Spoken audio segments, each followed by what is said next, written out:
Young Chinese women who use basic logic to make everyone in the relationship happy attract many men. What income level would a man need to satisfy you? About 4 to 5,000 yuan, I guess. Wow, is it that easy to satisfy you? Because my own monthly income is just over 3,000 yuan. And I can't expect him to earn more than 10,000 or 20,000 yuan a month. Moreover, I feel that if he earned that much, he might not value me. With an income at this level, he probably wouldn't find me attractive. I still have that self-awareness. I'll take care of you. But that's something people just say casually. Once you're really together, how could someone genuinely want to be supported? Over time, you realize that both of you have your own jobs, and he won't always be by your side whenever you need him. Whether in a relationship or alone, it's important to have your own life, and that way, both of you will have more to share. Tomorrow is my birthday, but I know he has something very important to do, so I say, "Honey, finish your work in the evening, and we'll have dinner together." I prepare the meal at home and wait for him to come. The gift doesn't need to be big. Just bringing me a birthday cake will make me very happy. What both need more is Some people at the age of May 30th not have as much financial power compared to the young. They often say, "Never suffer with an 18-year-old man." I don't agree with that statement. Although my partner has nothing now and I don't know if we can get married, he treats me very well. As long as things are good, we stay good together. And I'm not expecting anything from him. After saying this, many people might say, "Hey, this girl will lose in the future." What do you think? Lose? Lose what? Can your life always be about winning? In this world, love cannot be too easily obtained, whether it's tested by reality or by other people's views, or whatever kind of test. I believe that love needs to be tested. I believe that getting married or being together is not the end.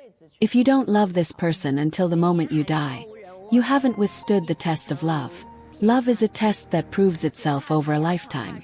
They say, 10 years of hard work with no recognition, but one success and the world knows your name.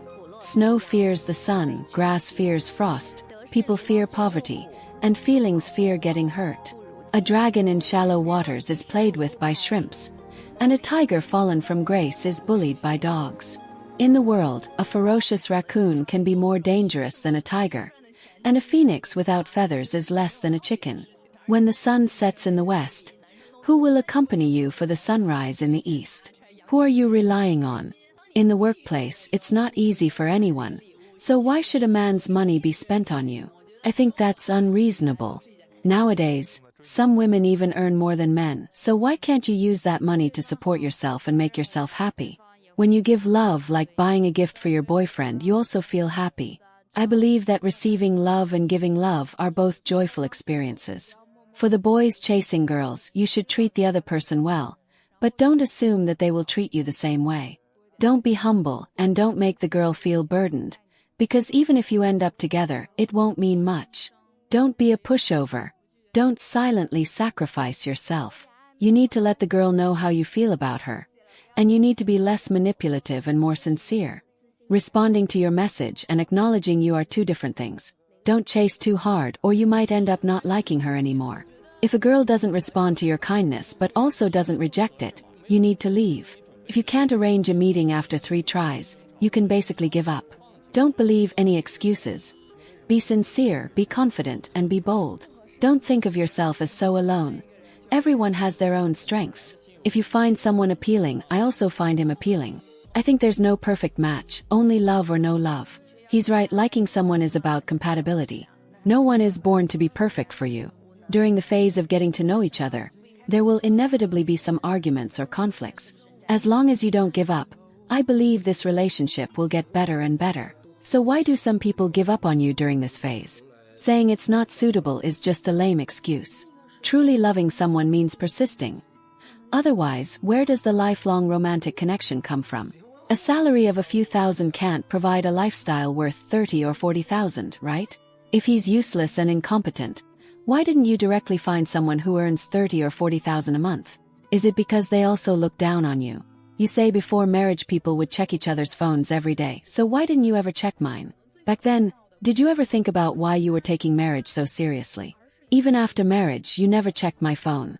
What's the point of getting divorced so seriously? When someone is at their poorest and in their lowest career phase, the most they want to hear might not be, "I love you" or "keep going," but something sincere and warm like, "I'm here for you, I'll always be with you." That's enough. After leaving me, how many girlfriends have you had? Still as timid as ever, I've already moved on 5 times. Give me some time to be silent so I can bear this sad result. Give me a clear reason.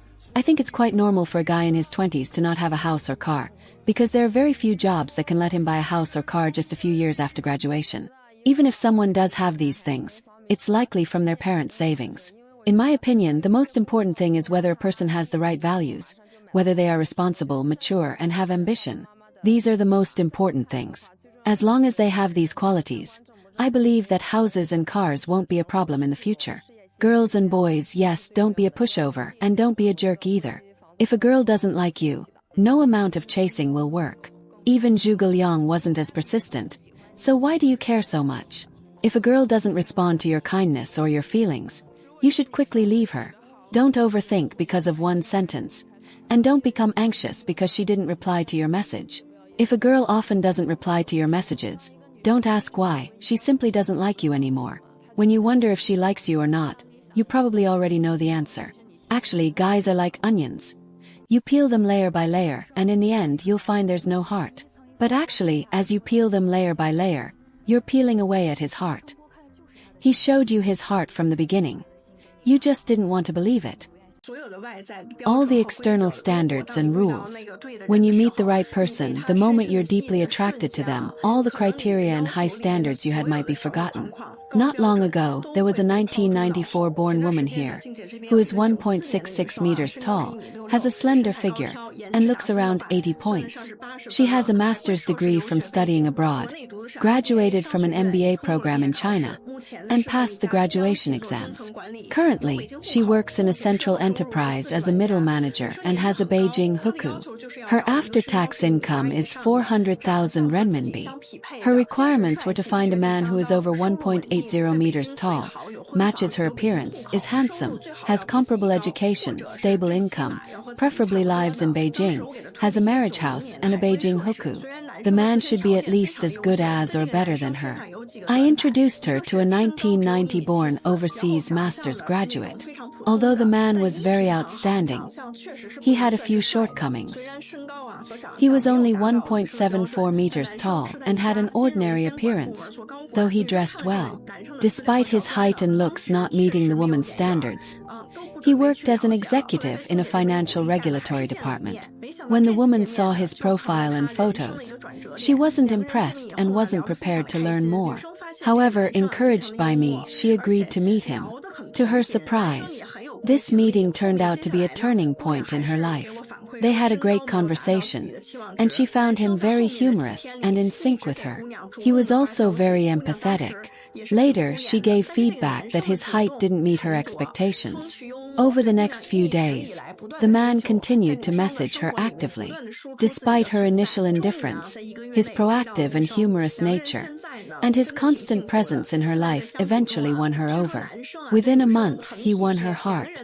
They are now very happy together.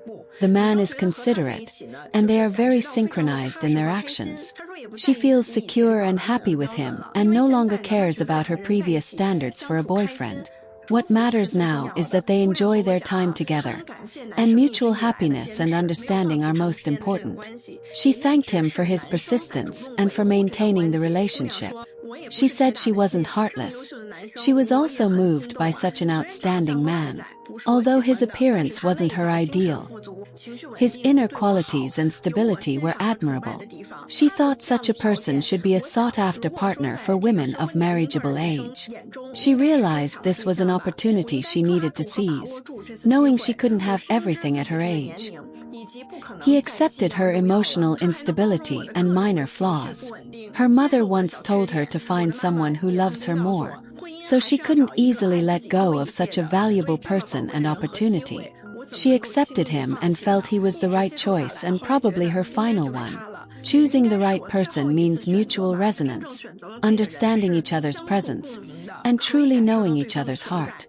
Good looks are common, but finding a partner who understands and complements you in marriage Someone who makes you feel comfortable and not tired is rare.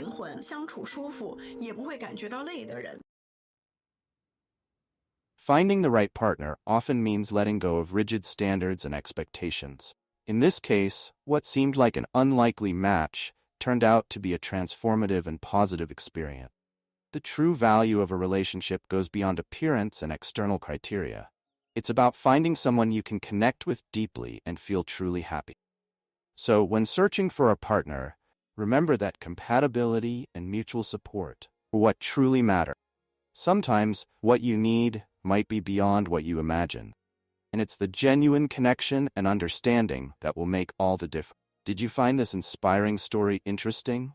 Share your own experiences or thoughts on how standards can influence your choices in love in the comments below. Don't forget to subscribe to the channel and turn on notifications so you don't miss more content like this. And if you know someone going through a similar situation, send them this video to help them find true happiness in their relationship. See you next time.